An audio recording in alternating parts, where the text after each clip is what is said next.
Hello and welcome. Now, I hate to be the bearer of bad news, but in my humble opinion, 2008 will be like a walk in the park compared to what we are about ready to experience. Now, we just experienced a banking crisis just back in the month of March. And if you take a look at Silicon Valley Bank and First Signature Bank, you can also point to Credit Suisse, the famous Swiss bank, has fallen off a cliff. American consumers have a record high credit card debt and the lowest saving rate in history. You're talking about a major blow. As we all know, the inflation rate is skyrocketing, and sadly, it's not being evaluated correctly. Now, the metrics that they use are different from those that they used back in the 80s. And what concerns me is how many people are unprepared for this upcoming financial crisis. Again, most individuals have next to nothing in their savings and have the highest amount of credit card debt that they ever had. Now, a lot of consumers have to continue to swipe that credit card just to get the bare necessities in life, like say groceries, gas, and other essential items. Now, we have had this administration that just can't stop spending money. And by the way, this Inflation Reduction Act is just a big lie, because all it is just the government spending more money, which is going to turn, into more inflation. In order to have deflation, you have to take money out of the system, but the government is doing the exact opposite of that. They just continue to keep on pumping more and more money into the system, which is putting gasoline on the fire. Now, we have a major problem within the banking industry because it's so heavily regulated. It would be much safer if it were regulated by free market forces rather than the government. Government guaranteed bank accounts are the reason why banks are so risk-taking, because the customers don't care because the government has already agreed to cover their accounts. But as we mentioned earlier, that we have record high credit card debt and the banks are failing. Now, borrowers and the lenders are also broke, so that's no coincidence. For more than a decade, the Fed has kept interest rates artificially low, encouraging people to go deeper and deeper into debt and banks to extend them lines of credit. Now, another financial crisis has already been created now that they are forced to raise interest rates. Something that was always going to happen. It was just a matter of time. And now the media is reluctant to call this a financial crisis. The banking crisis is what they keep referring to. The financial crisis of 2008 was a banking crisis. It isn't being discussed because no one wants to bring up memories or make comparisons to the 2008 financial crisis. In 2008, we had a financial crisis because the Federal Reserve held interest rates at 1% from 2002 through 2005-ish.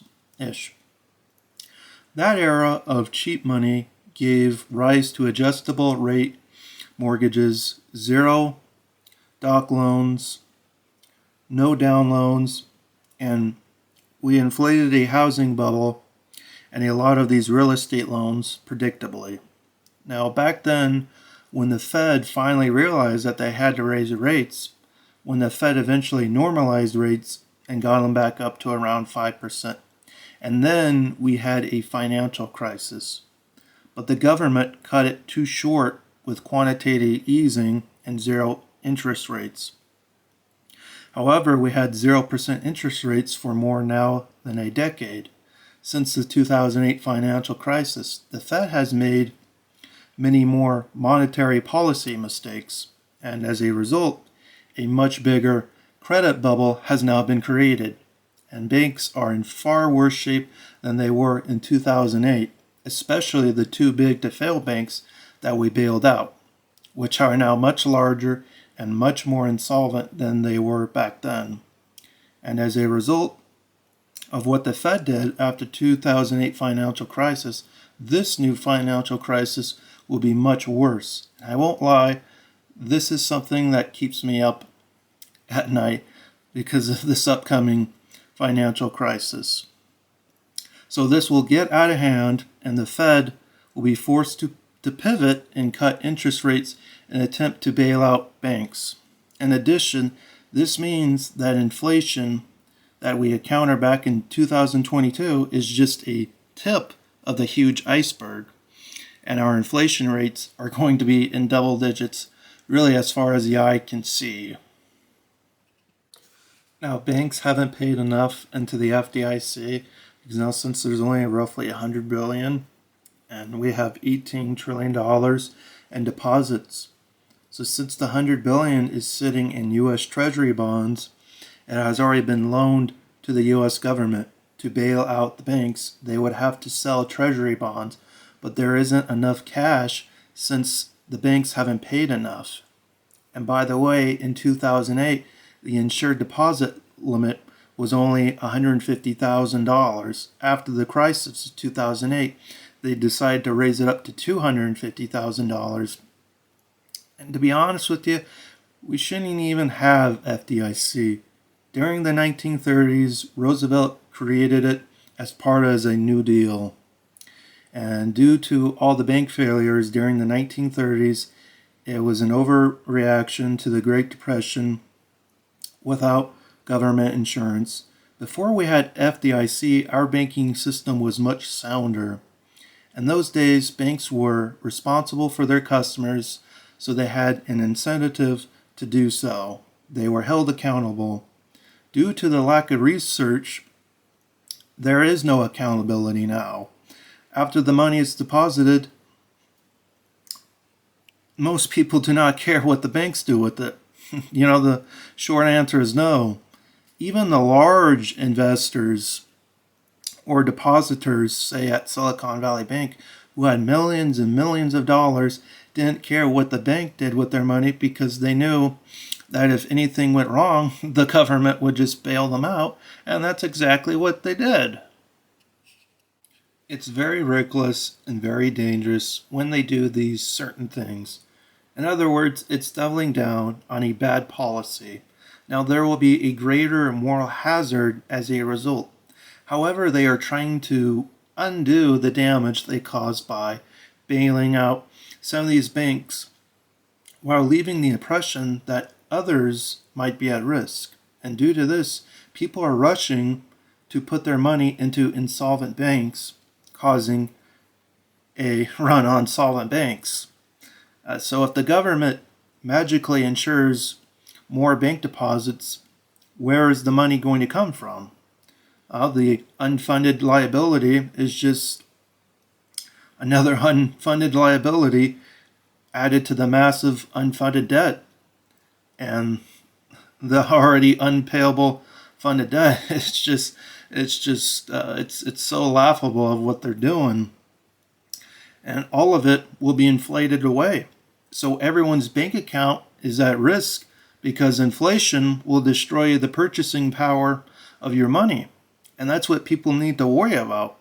The money you've deposited in the bank is going to fail regardless of whether your bank fails.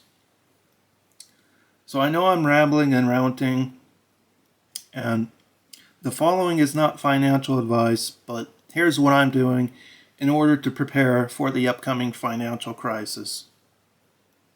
Start with A, I've been taking my money out of the bank just in case there is, in fact, a bail-in which the bank takes the depositor's money.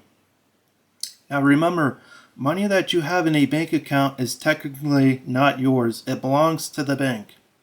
And B, something that I believe is far more important, is that I've been obtaining and stacking precious metals. Gold and silver. This silver coin comes from the Austrian Mint, and personally it's one of my favorite.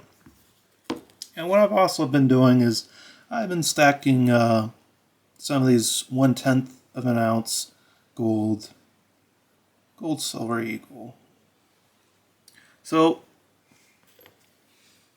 in my opinion, the Fed will lose the battle against inflation. And boy, I hope I'm wrong. But as of now, it's not looking pretty. So with that being said, in my portfolio, what I'm doing is gold and silver are an absolute must. So I hope you enjoyed the video, and I'll see you in the next one. Take care.